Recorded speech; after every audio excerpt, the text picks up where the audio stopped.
Hai, apa kabar sahabat artikel View? Kali ini saya akan membacakan lanjutan alur cerita kisah CO muda berpura-pura culun. Tapi, sebelum mendengarkan kisah ceritanya, silahkan cari posisi yang nyaman dan jauhi keramaian. Dan jangan lupa pasang headsetnya. Dan inilah alur cerita kisah CO muda yang berpura-pura culun.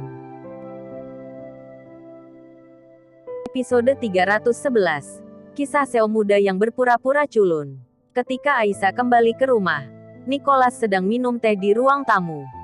Meskipun dia terlihat santai, dia jelas sedang menunggu Aisyah.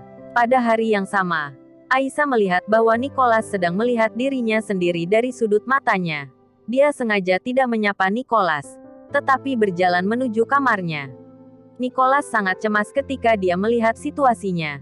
Dia juga ingin bertanya bagaimana makanannya dan bagaimana Aisyah bisa kembali ke kamar.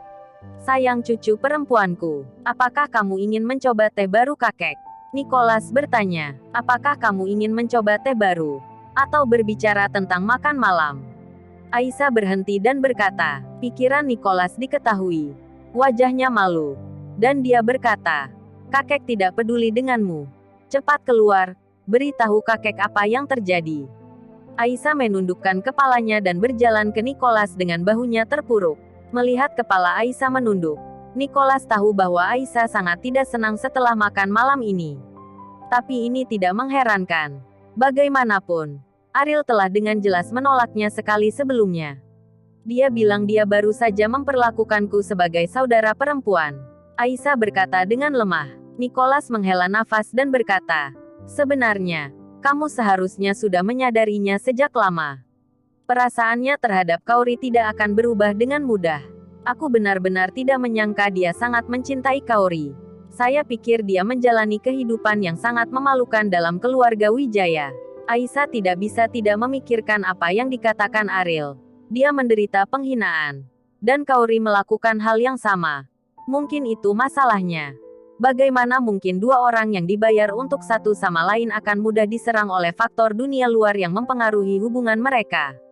Jika kamu mengetahuinya, itu hal yang baik.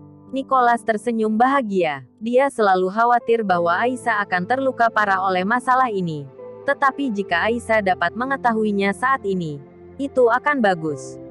Dia mengatakan bahwa ketika dia adalah saudara laki-laki saya, dia juga akan melindungi saya. Kata Aisyah. Nicholas tertegun sejenak, lalu menjadi bersemangat dan tidak bisa menahan tawa. Melihat kegilaan tiba-tiba Nicholas, Aisyah bertanya tanpa alasan. Kakek, apakah kamu menertawakan saya? Apa yang lucu? Nicholas tidak menganggapnya lucu, tetapi senang dari lubuk hatinya. Jika Ariel menganggap Aisyah sebagai adik perempuannya, berarti ingin melindungi Aisyah. Aisyah memiliki payung pelindung yang besar. Saya tidak berani mengatakan bahwa di seluruh Indonesia, setidaknya di wilayah utara, tidak ada yang berani menggertak Aisyah di masa depan. Aisyah, kamu tidak tahu berat saudara ini. Ketika kamu memahaminya nanti, kamu akan tahu apa yang aku tertawakan, kata Nicholas. Jumlahnya, berapa jumlahnya? Aisyah bertanya-tanya, tak terkatakan. Ketika saatnya tiba, kamu secara alami akan tahu. Nicholas tersenyum misterius. Aisyah telah menanyakan pertanyaan ini lebih dari satu kali. Tetapi Nicholas menolak untuk memberikan jawabannya. Bahkan jika tidak ada gunanya mengancamnya dengan janggut. Jadi Nicholas tidak repot-repot menjelaskannya. Aku akan kembali ke kamar untuk beristirahat dulu. Aisyah selesai berbicara dan berjalan menuju kamar. Nicholas dalam suasana hati yang sangat baik. Dia tidak bisa menahan diri untuk menyenandungkan sedikit lagu. Berpikir bahwa Ariel menganggap Aisyah sebagai saudara perempuannya dan ingin melindungi Aisyah. Dan hatinya berbunga-bunga.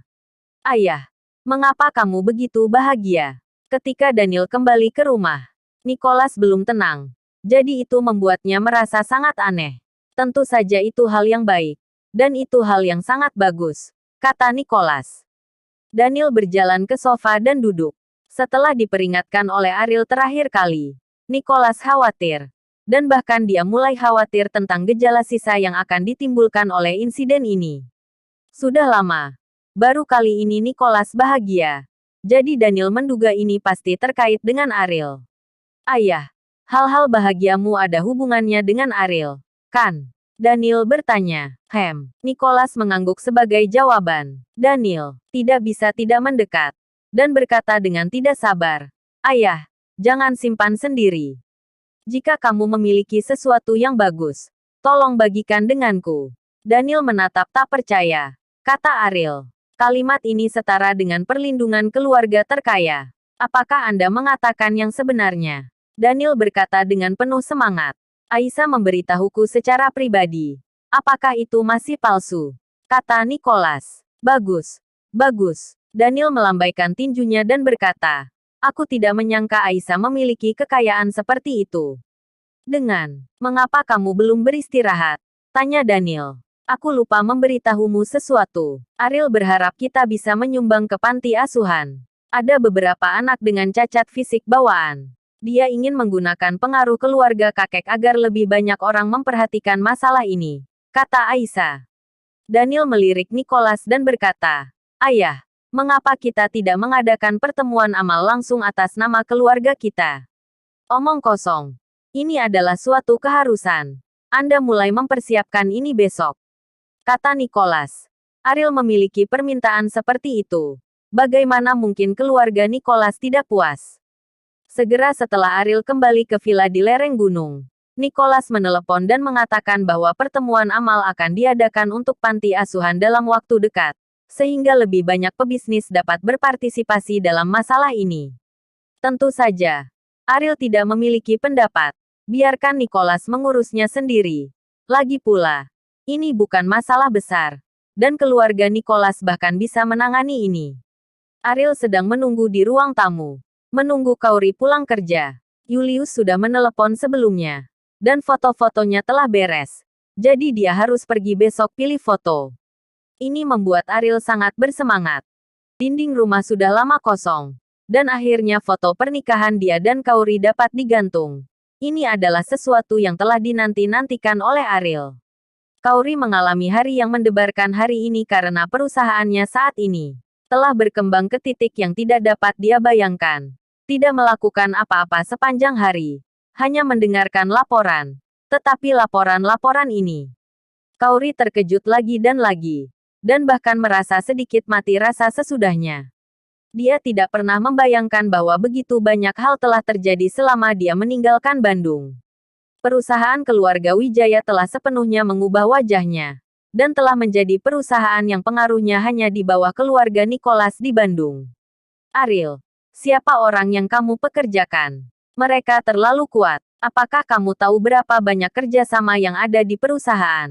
Berapa banyak bidang yang terlibat? Kauri berkata kepada Ariel sambil menghela nafas ketika dia kembali ke rumah. Tak perlu dikatakan kemampuan Adrian. Dia berdiri di tangga yang diberikan oleh Ariel. Dan bisa membunuh jalan berdarah di Jakarta. Apalagi Bandung kecil. Akan memilih foto besok. Apakah kamu bebas? Ariel tidak terlalu peduli dengan perusahaan. Jadi dia mengubah topik pembicaraan. Apakah fotonya sudah keluar? Kauri menantikan untuk melihat produk ini. Jadi dia juga sangat mementingkan masalah ini. Yah, Julius sudah memanggilku. Kata Ariel. Jika kamu bebas. Untuk masalah penting seperti itu. Tentu saja. Setelah Kauri selesai berbicara, suasana hatinya tiba-tiba menjadi sedikit rendah. Ariel bertanya, ada apa? Apakah kamu tidak ingin melihat fotonya? Kauri menggelengkan kepalanya dan berkata, saya pikir di perusahaan. Saya tidak bisa mencerminkan nilainya. Mereka melakukan segalanya.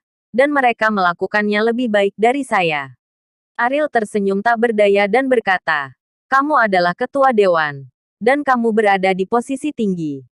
Bagaimana kamu bisa melakukan semuanya sendiri? Kamu harus memahami bahwa Tuan itu melelahkan.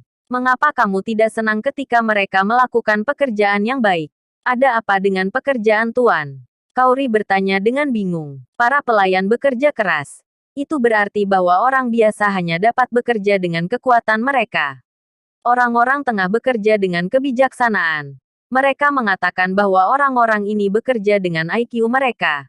Dan Anda milik tuannya. Anda hanya perlu menyuruh orang untuk bekerja.